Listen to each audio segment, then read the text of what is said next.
warahmatullahi wabarakatuh. Waalaikumsalam warahmatullahi wabarakatuh.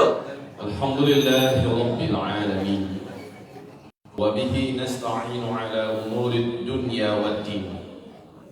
Asyhadu an la ilaha illallah wa asyhadu anna sayyidana wa habibana Muhammadan abduhu wa rasuluh la nabiyya ba'dah. Amma ba'du. Qala Allah subhanahu wa ta'ala fi muhkami tanzilih ba'da al-'iyadhi billah minasy syaithanir rajim. Ya ayyuhalladzina amanu taqullaha haqqa tuqatih wa la tamutunna illa wa antum muslimun. Wa qala ya ayyuhan nas ittaqu rabbakum alladhi khalaqakum walladzina min qablikum wattaqullaha alladhi tasaaluna bihi wal arham innallaha kana 'alaykum raqiba. Wa qala ya ayyuhalladzina amanu ittaqullaha wa qulu qawlan sadida yuslih lakum a'malakum wa yaghfir lakum dhunubakum wa man yuti'illaha wa rasulahu faqad faza fawzan 'azima. Allahumma irhamna bil Qur'an wa sadaqallahul 'azim. Wa qala an-nabi sallallahu alaihi wasallam ala inni qad ji'tukum biha bayda'a naqiyyah layluha kanahariha la yazighu anha ba'da dhalika ila halik. Amma ba'du. Ma'asyiral muslimin wal muslimat, mu'minin wal mu'minat, arsyadani wa iyyakumullah. Marilah pertama-tama sekali Allah kita puji, kita sanjung, dan kita ucapkan kepadanya syukur dengan mengatakan kalimat berikut ini: alhamdulillah bi ni'matihi tatimmus shalihah. Kemudian salawat dan salam kita untuk kekasih Allah dan kekasih kita bersama-sama Sayyidina Muhammad Rasulullah sallallahu alaihi wasallam. Bumi yang kami cintai serta seluruh keluarga besar yang dulu ketika kami di Mesir, kami hanya mendengarkan tentang beliau. Ketua Yayasan, pimpinan Pondok Pesantren Darussalam beserta seluruh keluarga besar Pondok Pesantren Darussalam Sumani ini, dan ibu-ibu, bapak-bapak undangan yang hadir, calon-calon ahli surga semua insyaallah. Anak-anak kami yang kami banggakan, kalianlah tonggak-tonggak negeri dan negara ini di masa yang akan datang. Kalianlah pemimpin-pemimpin yang akan memegang urusan di bumi Allah Indonesia ini insyaallah. Maulidun Nabi, ketika Nabi Muhammad masih hidup, Nabi tidak melakukannya, Nabi tidak memerintahkannya. Nabi meninggal, sahabat juga demikian, tidak melakukannya, tidak mencontohkannya, tidak memerintahkan. Demikianlah tabi'in, tabi'in, imam-imam mazhab yang empat, para ahli-ahli hadis, semua tidak ada yang melakukannya.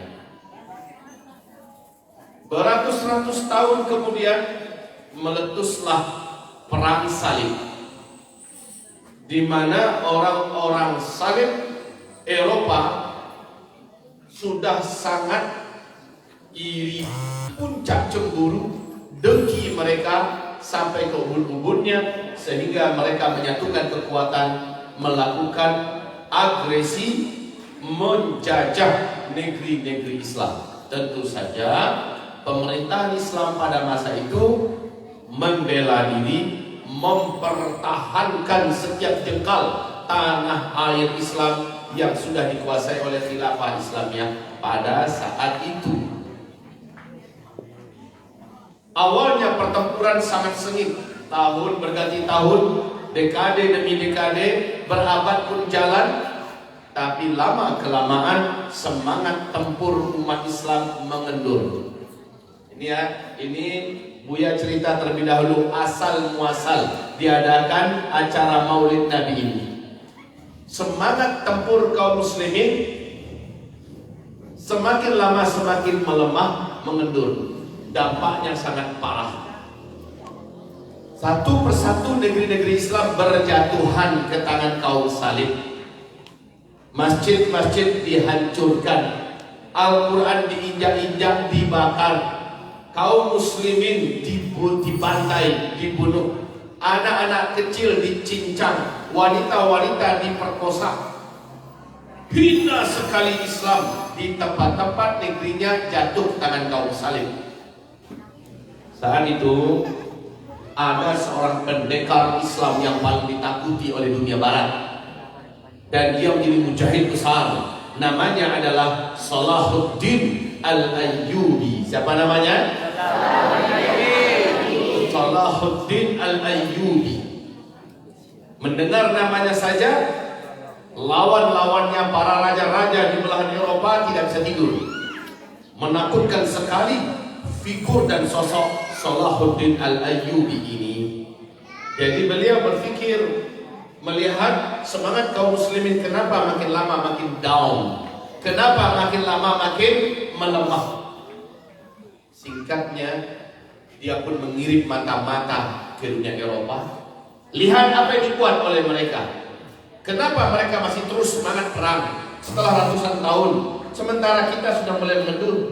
Ternyata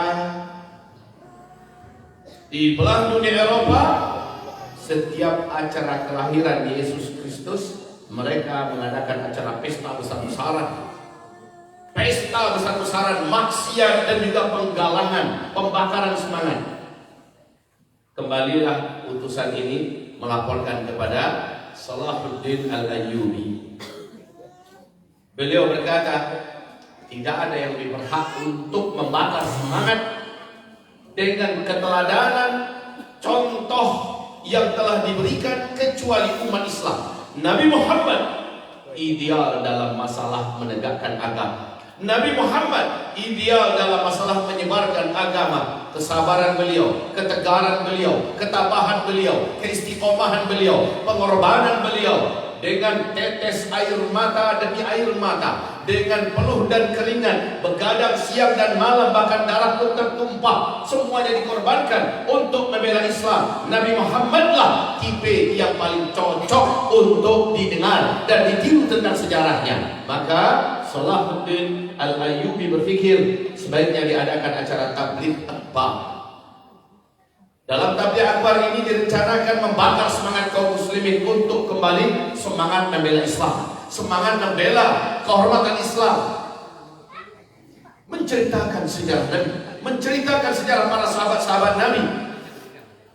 Ide ini beliau diskusikan dengan para tokoh-tokoh, beliau diskusikan dengan para alim ulama dan dengan sultan yang sedang berkuasa. Seluruhnya sepakat adakan acara tabligh akbar di alun-alun, di mana semua orang yang hidup hadir ke alun-alun itu.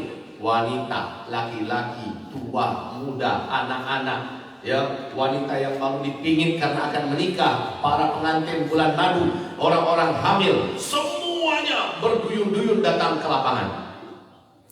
Ganti bergantian para orator tampil, dan Allahu Akbar, ternyata momen yang diambil untuk tanggal diadakan acara tabligh akbar tersebut bertepatan dengan hari dan tanggal kelahiran Nabi Muhammad sallallahu alaihi wasallam. Maka disebut itu memperingati Maulidun Nabi sallallahu alaihi wasallam untuk membakar semangat kaum muslimin. Ternyata di dalam Al-Quran memang ada ayatnya, wa harridil mu'minina 'alal qital. Bakarlah semangat orang-orang beriman untuk bertempur. Gelorakan semangat orang-orang beriman untuk berperang. Maka demi mengamalkan ayat ini, diambillah momen memperingati Maulid Nabi. Dampaknya dahsyat. Berduyun-duyun kaum lelaki mendaftar, bapak-bapak, anak-anak muda, remaja-remaja, bahkan datang juga udah bertongkat. Udah bertongkat lah menggigil cuma citungke, mendaftar juga. Saya mau ikut. Ikut ngapain Pak Tua? Mau perang. Lah Pak Tua jalannya gak sanggup, biar pokoknya mau perang. Saya mau jihad. Makin luti saya mengelepet. Jangankan kau pakai pedang lain, lutinya saja dia jalan lalu bayang. Tapi begitu semangat. Anak-anak kecil khususnya macam ini daftar. Singkatnya, disaringlah yang layak. Sementara yang kecil-kecil dilatih dulu, diberi keilmuan, ibadah yang mantap, akidah mesti keren. Kemudian dilatih berbagai macam jenis bela diri dengan tangan kosong, dengan senjata segala macamnya. Ketika usia mereka dan badan mereka sudah kokoh, barulah mereka diizinkan untuk berangkat. Wanita-wanita ditolak, padahal banyak juga wanita yang ikut mendaftar. Tapi karena mereka ditolak, mereka lepaskan anting-antingnya, mereka lepaskan gelangnya, cincinnya untuk ikut membiayai pertempuran perang salib yang paling bersejarah itu. Dahsyat Bapak Ibu. Dampaknya adalah serangan balik kaum muslimin bagaikan bah tsunami yang tak terbendung oleh musuh-musuh Islam kaum salib. Dengan cepat kembali negeri-negeri Islam yang tertaklukkan dibebaskan. Salahuddin Al-Ayyubi berkata, Masya Allah, Allahu Akbar, Alhamdulillah, dampaknya sebegini signifikan. Tahun depan acara semacam ini kembali digelar, dan sekarang hanya terfokus di sini. Besok di seluruh negeri-negeri yang Islam sudah menancapkan kukunya diadakan acara Maulidun Nabi. Targetnya adalah menghasut umat Islam, menceritakan kepada umat Islam bagaimana Nabi menegakkan Islam, bagaimana para sahabat berjuang, berkorban dan berperang untuk membela Islam. Akhirnya dengan singkat cerita, sampailah ke titik di mana Masjidil Aqsa kembali jatuh ke pangkuan Islam. Salahuddin Al-Ayyubi langsung yang membuka kunci pintu Masjidil Aqsa itu, langsung Salahuddin yang membuka. Dulu pertama kali membukanya adalah Umar bin Khattab radhiyallahu anhu. Setelah jatuh kembali ke tangan kaum Yahudi, ke tangan kaum Nasrani, kemudian di tangan Salahuddin Al-Ayyubi, masjid ini kembali dibuka dan kaum muslimin bisa memandangkan azan, sholat pun dimulai di sana. Masya Allah. Ini kisah tentang sejarah awal beradanya atau didirikannya, diadakannya, diangkatnya acara Maulidun Nabi Sallallahu Alaihi Wasallam. Jadi gitu, Maulid Nabi itu menceritakan yang bunganya adalah semua bersemangat berislam. Kalau kita lagi nggak perang, maka semangat mengamalkan Islam lah yang dibakar. Semangat cinta pada Islam, cinta pada Rasulullah, cinta pada generasi salafus saleh, itu yang dibakar. Supaya setiap umat fanatik kepada Islam, bangga kepada Islam, berpegang erat dengan Islam. Karena kita sedang tidak perang. Tapi kalau sedang perang, maka Maulid Nabi ditujukan adalah membakar dada dan semangat kaum muslimin untuk membela Islam. Itu yang pertama ya. Yang pertama demikian. Yang kedua timbul pertanyaan, apakah Maulid Nabi ini hukumnya wajib, hukumnya sunnah muakkadah, hukumnya mubah, atau bagaimana? Maka kami jawab sekarang. Imam Syafi'i, kita di Indonesia pakai mazhab apa? Mazhab Syafi'i. Imam Syafi'i menjelaskan bahwa di dalam Islam ini ada 3 hal.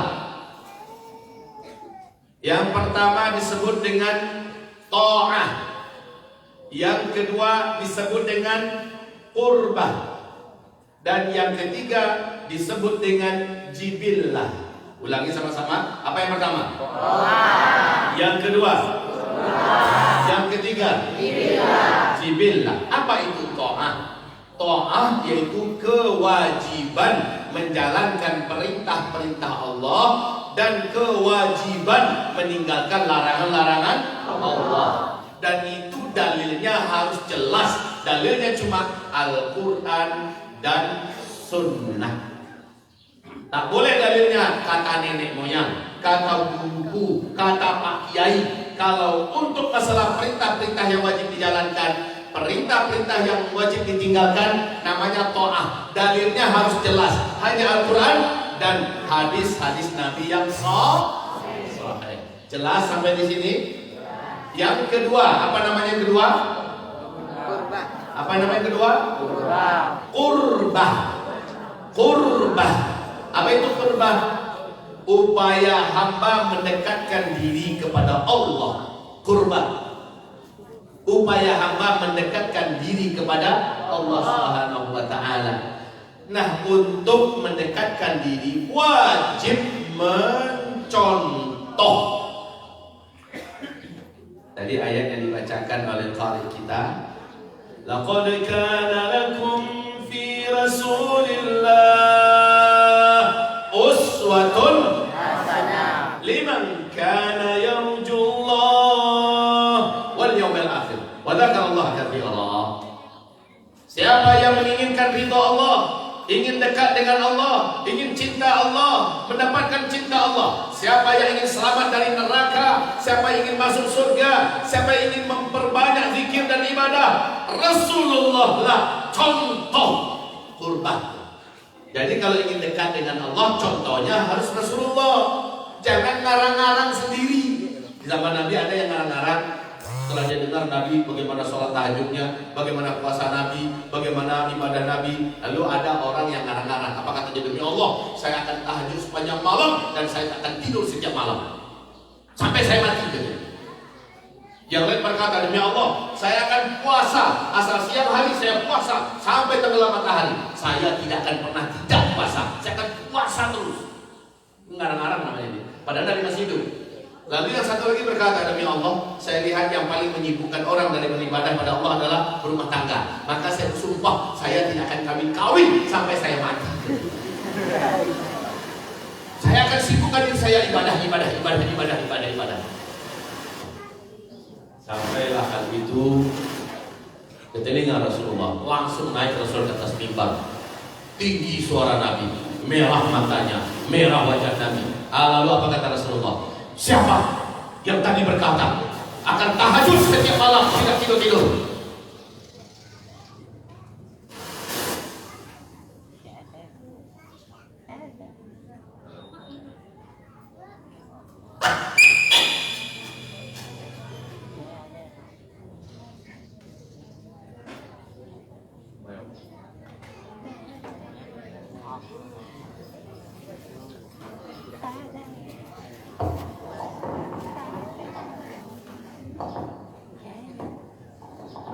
Baik, sambil menunggu mic, masih terdengar nggak ke belakang?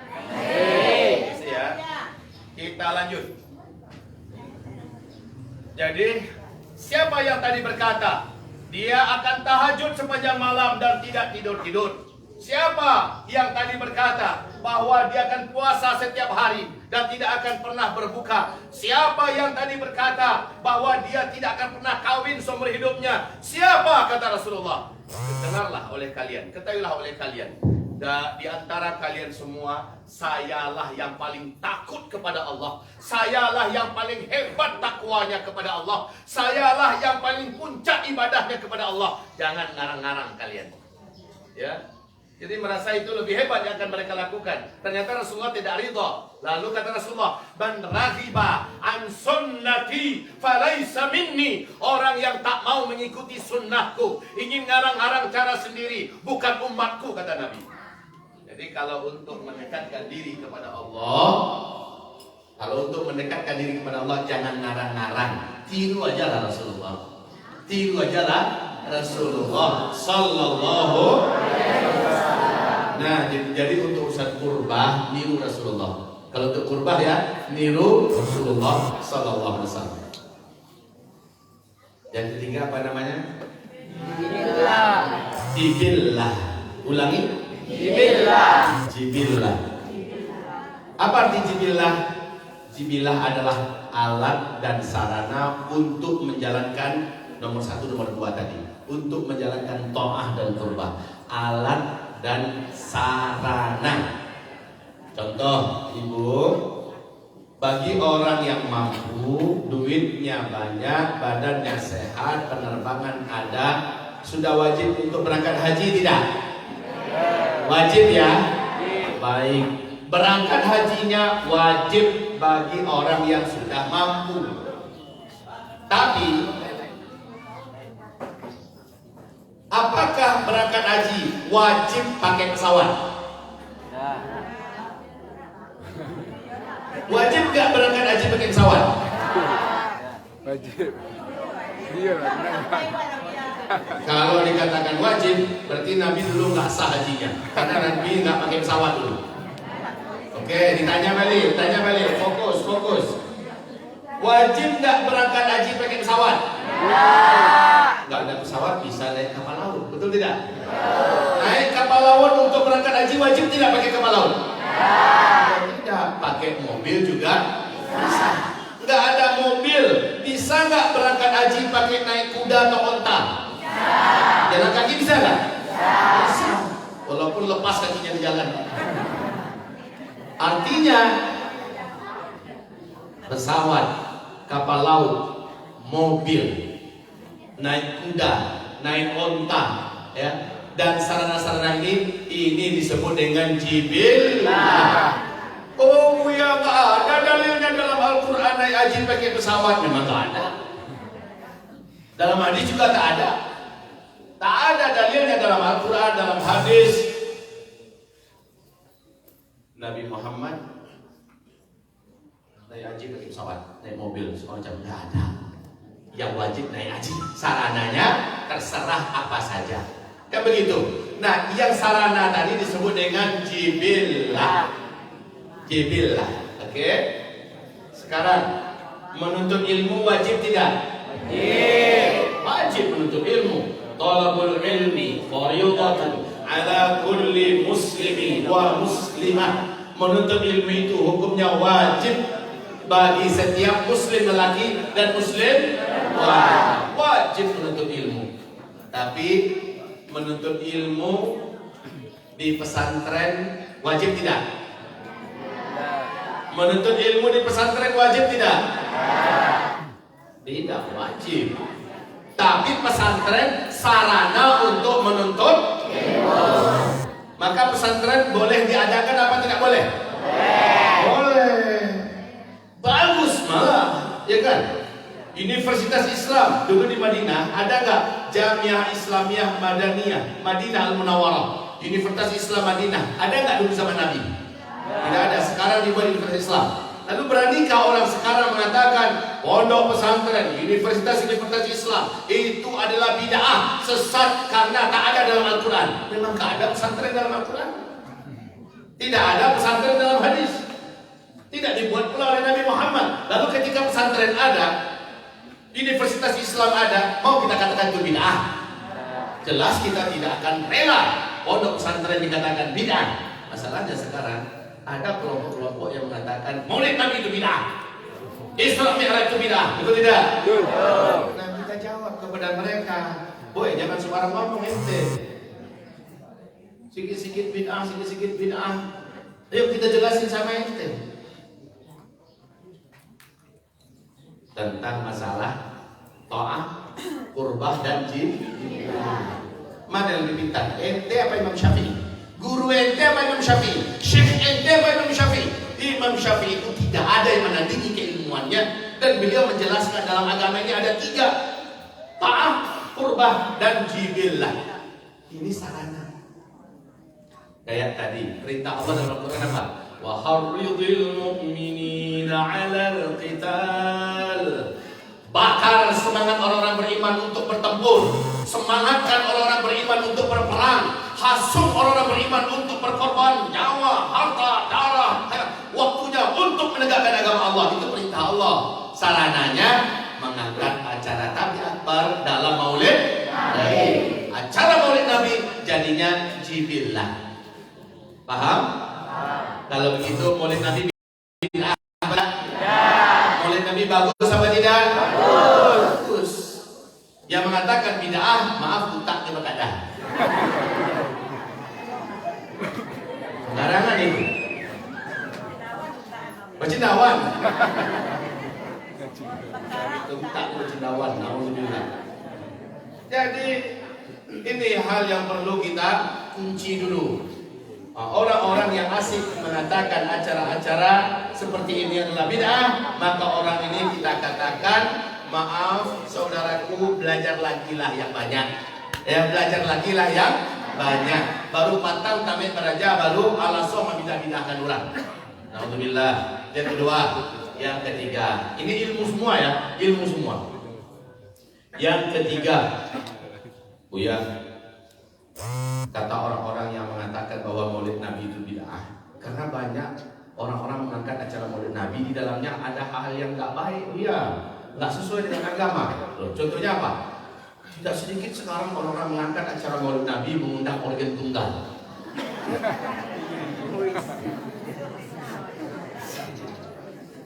Mengundang artis dari ibu kota, berjoget-joget, menari-nari. Bagus ya, bahkan ada yang menyiapkan minum-minuman keras, acara-acara Maulid Nabi. Sementara perangai memilih dan dibuat. Maka saya jawab, masjid gunanya untuk sholat dan aktivitas keislaman yang mulia. Betul? Kalau di masjid ada orang yang berjudi dalam masjid, ada orang yang memanfaatkan masjid untuk tempat berpacaran, yang salah masjidnya atau oknumnya? Perlukah masjid diruntuhkan atau orangnya ditertibkan? Begitu. Jangan Maulid Nabinya yang disasaran. Yang disasar adalah oknum. Paham? Satu-satu kita dudukkan kajian ini biar kita ngerti. Jangan mentang-mentang ada perilaku yang tak benar bertentangan dengan Islam, lalu Maulid Nabinya yang kita salahkan. Ya. Ini poin yang ketiga. Masih mau tambah Pak? Sudah selesai? Sekarang poin keempat. Nah sekarang kita ingin cerita nih tentang Nabi Muhammad. Seberapa sih sebenarnya pandangan dunia kepada Nabi Muhammad? Kenapa beliau begitu agung? Untuk ayah bunda ketahui dan anak-anakku tercinta, orang Kristen Ortodok namanya Michel G. Hart menulis sebuah buku yang paling terkenal di dunia, dan buku ini sudah diterjemahkan ke seluruh bahasa negara-negara yang ada di dunia. Judul bukunya dalam bahasa Indonesia adalah 100 tokoh paling berpengaruh di dunia. Ini orang Kristen ya, bukan orang Islam yang menulis, orang Kristen. Dia menulis buku, apa judulnya tadi? 100 tokoh yang paling berpengaruh di dunia. Allahu Akbar. Jujur dia menulis tokoh nomor 1 bukan Nabi Isa yang dia buat, tapi Nabi besar Muhammad Sallallahu Alaihi Wasallam. Bahkan Nabi Isa urutan ke-10 dibuat, urutan nomor 10. Di situ kalau kita baca bagaimana pandangan beliau meneliti ya tentang figur Nabi Muhammad SAW, dia tidak pakai istilah Nabi dan Rasul di situ ya. Dia hanya menulis dengan istilah Muhammad gitu aja ya, memang orang kafir. Jadi dia dengan jujur mengatakan figur orang ini, dalam hal apa saja sifatnya mendidik. Ketika dia marah, marahnya mendidik. Ketika dia berbisnis, bisnisnya mendidik. Ketika dia berpolitik, politiknya mendidik. Ketika dia mengajar, mengajarnya memang mendidik. Ketika dia beristri, bersuami, beristri, punya anak, punya cucu, semuanya unsur mendidiknya pakat di situ. Dan semua kadernya jadi semua. Jadi ada pondok pesantren namanya Madinah Al-Munawwarah. Pendirinya langsung Rasulullah SAW. Pondok pesantren ini pendirinya langsung Rasulullah SAW. Nama pesantrennya apa? Madinah Nggak tanggung-tanggung, muridnya segala lapisan umur. Yang lebih tua dari beliau sampai kepada yang kanak-kanaknya muridnya semua. Semuanya jadi. Apa ada pendidik yang seluruh anak didiknya jadi semuanya? Nggak pernah ada seumur-umur hidup dunia ini. Tapi beliau jadi, yang tua jadi, yang remaja jadi, yang muda jadi, yang kecil kanak-kanak jadi. Baca deh buku yang judulnya ditulis oleh Syekh Dr. Muhammad Suwaid. Judul bukunya Mendidik Anak Bersama Nabi. Keren abis itu buku. Dan kita akan terkagum-kagum, tak terpalang panggung ya, tak terpalang panggung. Apa yang benar apa itu bahasa? Tak kepalang tanggung. Tentang bagaimana idealnya Nabi Muhammad SAW. Dia sangat lengket di hati para istrinya, sangat lengket di hati anak-anaknya, cucu-cucunya, sangat lengket di hati para sahabatnya, sangat lengket di hati seluruh jamaah, seluruh musuh bercerita tentang beliau. Dan pada akhirnya beliau dinobatkan sebagai the first man in the world, manusia paling nomor satu sedunia. Itulah Nabi kita, Nabi Muhammad SAW. Mungkin anak-anak Buya menyangka Nabi Muhammad itu orangnya lembut, ya, kemudian jalannya lemah lembut, kemudian apa tuh, orangnya dagingnya juga lembek, ya, kemudian ngomongnya lembut, gitu ya, kebayang oleh anak-anak Buya. Ya? Nabi Muhammad itu kalau disenggol jatuh. Mari biar cerita pada kalian sedikit. Biar, karena yang muda-muda ini biasanya suka yang hero-hero gitu kan, suka yang gaya-gayanya kuat, pahlawan semacamnya. Kalian harus tahu Nabi Muhammad itu siapa gerangan Allah. Satu, mau dengar cerita? Oh, paling mau biasanya kalau anak-anak ada yang cerita nomor satu.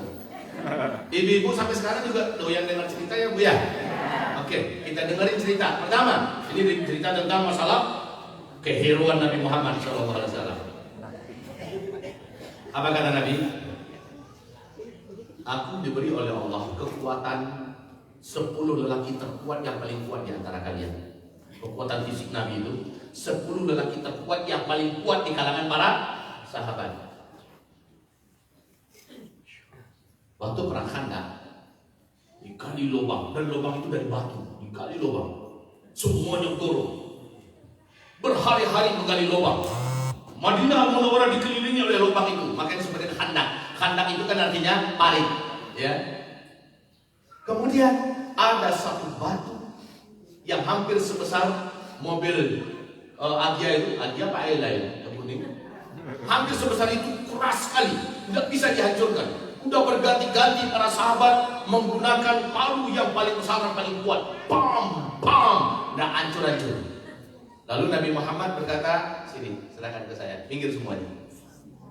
Semuanya minggir. Bismillah. Bam! Bagaikan dihantam oleh dinamit. Betak! Berserakan kemana-mana batu itu. Satu kali hantam saja. Kekuatan Nabi Muhammad Sallallahu Alaihi Wasallam. Ali bin Abi Thalib, ketika dia sudah dewasa, usianya hampir-hampir mendekati 30 tahunan, itu sedang maco-maconya Ali. Ali bin Abi Thalib ini terkenal jago pedang seluruh jazirah Arab. Kalau bertemu dengan Ali bin Abi Thalib nyesal dia. Saking hebatnya dia dalam pertempuran. Ali ini pernah diadu duel oleh orang terkuat sejazirah Arab. Dan dia juga disebut dengan monsternya pedang. Pedang di tangannya 3 meter. Pedang orang ini 3 meter dan dia bagaikan raksasa. Sudahlah tinggi besar, cepat, gerakannya cepat. Dan dia dengan sombongnya berkata, "Hei orang Islam, keluarkan lelaki paling terjago dari kalian, lawan saya." Sahabat-sahabat Nabi nyadar, ini bukan lawan ini. Ya. Tinggi, besar, kuat, cepat, dan terkenal sangat mematikan. Satu kali tebas 10 orang bisa putus. Hebat betul 2 orang. Tiba-tiba Ali muncul. Ya Rasulullah, izinkan saya. Kata Rasul, jangan kamu nak, yang lain aja. Dengan sombongnya dia kembali berteriak, "Ayo maju, siapa? Kalian semua cemen, lawan saya." Tidak ada yang maju. Lagi-lagi Ali minta izin pada Rasulullah. Ya Rasul, saya aja ya Rasul. Saya saja ya Rasulullah. Kata Rasul, yang lain deh, yang lain. Rasul ingin sahabatnya tampil, tapi Ali terus yang nawarkan diri. Pada akhirnya kata Rasulullah, "Ya udah, bismillah, majulah kamu." Ali ngeliatnya kayak gini.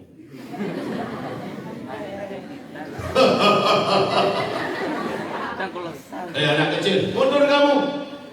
Kencing aja belum lulus udah mau melawan saya kamu. Kata Ali, jangan banyak ngebacot.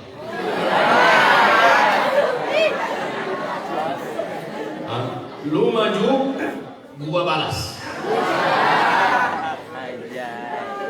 Singkatnya terjadilah pertarungan yang sangat sengit. Ini pertarungan legendaris. Kenapa? Orang ini sudah tinggi, besar, cepat, gerakannya kayak kilat. Ali bin Abi Thalib gesit lincahnya minta ampun. Dan Ali juga terkenal lelaki yang sangat kuat dan perkasa. Beda tingginya 2 kali lipat. Ali segini, orang itu segini. Suatu ketika ada pukulan orang ini yang Ali tidak bisa mengelak. Dia memukul dengan pedangnya seperti ini. Ali terpaksa terdesak. Dari posisi berdiri, Ali sampai terjatuh. Ya. Ali sampai terjatuh ke bawah, ke lantai dengan lututnya yang menyangga ke pasir. Dengan berat Ali mengembalikan, kemudian Bismillah, Allahu Akbar, dikembalikan oleh Ali, terbelah dualah badan orang. Ini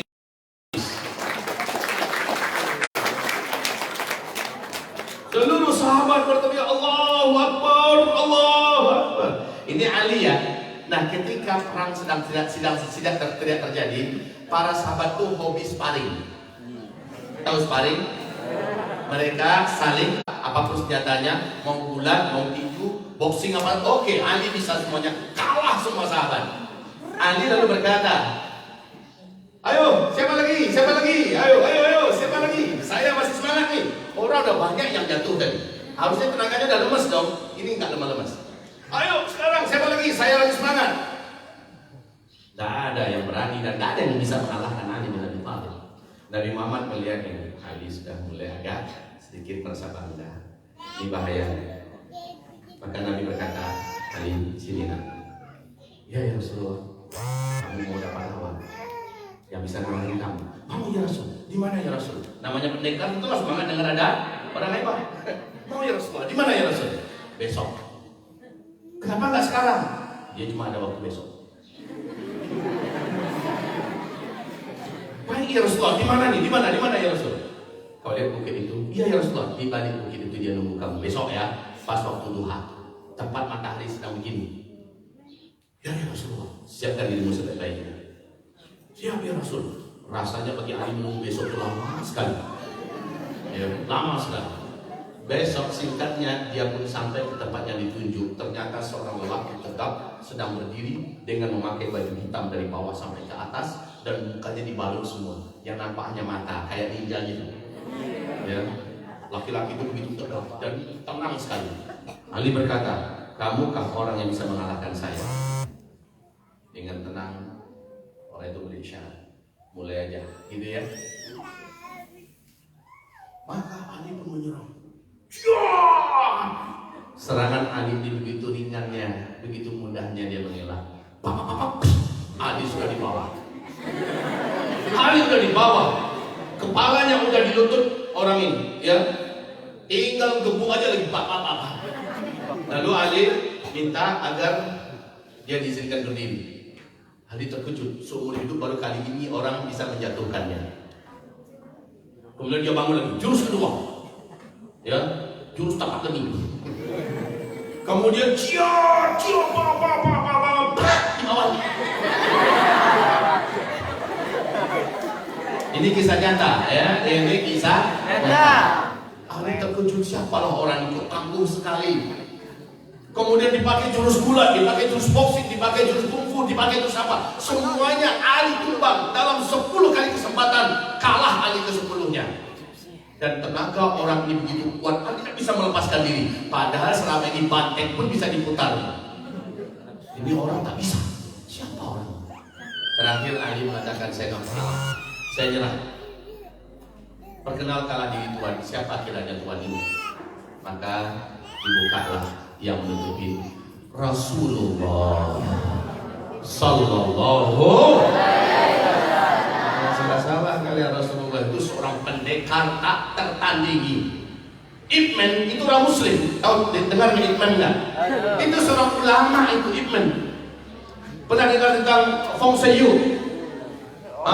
Wong Fei Hong, pernah dengar ini semua? Ini semuanya Muslim-Muslim, kiai-kiai itu. Tapi Nabi Muhammad yang maha guru. Untuk bela diri, apa kata para sahabat? Kalau ada pertempuran yang paling mematikan, tempat yang paling aman adalah di dekat Nabi Muhammad. Karena tak ada satupun orang yang bisa mendekati Nabi Muhammad. Beliau kalau sudah bergerak menggasing kayak baling-baling helikopter pedangnya. Tidak ada yang bisa mendekati Nabi. Dan Nabi tahu yang mana kawan, yang mana lawan, sehingga sasarannya tidak akan pernah meleset. Dan Nabi Muhammad kalau melepaskan anak panah, bisa dalam 1 detik 3 kali anak panah dilepaskan. Dalam 1 detik, bayangkan kecepatan. Sementara LBS anak panah itu sampai 260 LBS. Di tempat Buya, alhamdulillah ini kabar baik buat semua. Ini ayahanda kita sudah silaturahmi ke pesantren Buya di sana di Serekawi. Santri kita itu sudah mengungguli juara umum dunia memanah di atas kuda. Kudanya memaju dengan kecepatan angin, kemudian memanah ketar-ketar, cap. Ini kita sudah terbiasa lah jadi itu dengan santri-santri di sana. Ya. Nah ini kadang-kadang datang anggota TNI, AD datang ke sana, bahkan dan Rem pun pernah nginap di rumah Buya. Ya, bagaimana anggota militer itu mencoba berat sekali, padahal baru 50 lbs sudah bergetar. Tidak sanggup saya, tidak sanggup, berat sekali. Ini Rasulullah sampai 260 lbs dengan tarikan yang sangat cepat. 1 detik bisa 3 kali. Sementara anak panah itu bisa menembus 3 orang sekaligus. Kekuatan itu kekuatan Nabi Muhammad. Jadi Nabi itu ideal dalam hal apa saja. Dalam hal asmara, Nabi puncak. Dalam hal cinta, Nabi tak tertandingi. Dalam hal ranjang, Rasulullah the best man. Ya. Bukan kayak Superman yang celana kolornya di luar. Jadi kalian cerita apa tentang Nabi Muhammad? Tak dagang. Tidak ada di dunia ini orang yang tidak mengakui hebatnya sistem dagang Nabi Muhammad Sallallahu.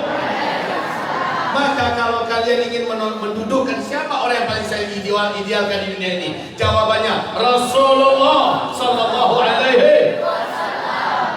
Jangan salah-salah cari idola. Idolanya Michael Jackson yang keriting-keriting di atas panggung. Itu idola. Jangan salah-salah cari idola lah. Idola kita Rasulullah Sallallahu Alaihi Wasallam. Kalian mau dengar apa? Kalian mau cerita tentang apa? Ya ayah bunda, kita mau dengar apa tentang sosok Nabi? Selalu beliau terbaik. Dan beliau bukan hanya orang kafir yang mengakuinya, Allah pun memujinya dalam Al-Quran. Apa firman Allah Subhanahu wa taala? Wa innaka la'ala khuluqin azim. Pengakuan Allah pada Nabi Muhammad, apa artinya itu? Wa innaka la'ala khuluqin azim. Dan sesungguhnya engkau hai Muhammad benar-benar ada di atas puncak akhlak yang paling agung. Allah yang mengakuinya bunda, Allah yang mengakuinya Umi tercinta, Allah mengakui Nabi Muhammad. Allahu Akbar. Tidak ada yang lebih ideal akhlaknya melebihi Nabi Muhammad. Kita mau niru apa? Nabi Muhammad lah diidolakan. Mau niru apa? Kita menjadi pendiri yang paling sukses, Nabi Muhammad yang paling sukses. Seperti yang Buya katakan tadi, orang tua jadi muridnya, anak muda jadi muridnya, orang-orang yang sedang usia pancaruba jadi muridnya, kanak-kanak jadi muridnya, jadi semua. Ini baru super sukses. Yang mana mereka ke depan menjadi para diplomat, para politikus, duta-duta besar, menjadi utusan-utusan yang paling bijaksana. Dan setelah Nabi meninggal, seluruhnya menjadi orang-orang hebat dan orang-orang besar. Setelah Nabi meninggal, 2/3 dunia langsung ditaklukkan oleh Islam yang ditaklukkan oleh para sahabat-sahabat didikan Nabi Muhammad SAW. 2/3 tahun, 2/3 dunia langsung jatuh ke tangan Islam. Allahu Akbar. Apakah ada kesuksesan lebih sukses daripada ini? Terakhir, karena Buya minta maaf kepada guru-guru kami yang kemarin berkunjung Ini ayahanda Buya ya. Usianya sudah 109 tahun. Masya Allah. Yang di depan, 109 tahun. Alhamdulillah. Ya, kemana-mana Buya pergi. Asal lewat darat. Tapi kalau ada pesawat nggak mau beliau kecuali ke tanah suci gitu. Nah. Baik, kita sampai di mana tadi nak?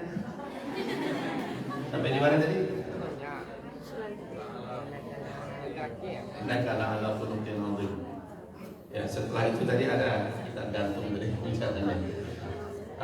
Oh ya, tadi gue sampaikan ini memang tidak bisa berlama-lama ya, karena memang ba'da zuhur Buya sudah ada janji yang lain. Kami sampaikan kemarin waktu kunjungan daripada orang-orang tua kita, alim ulama kita, tokoh-tokoh kita di pesantren. Mohon jam 10 kami sudah diizinkan untuk pamitan karena mengingat ada acara lagi ba'da zuhur di Payakumbuh. Nah ini sekarang sudah jam 10 lewat 12 menit. Walaupun saya sendiri kalau udah ngomong Mbak, males mau berhenti itu. Enak masalahnya ngomong tuh enak. Enak nggak dengerin omongan gue ya? Jadi ini Buya bukan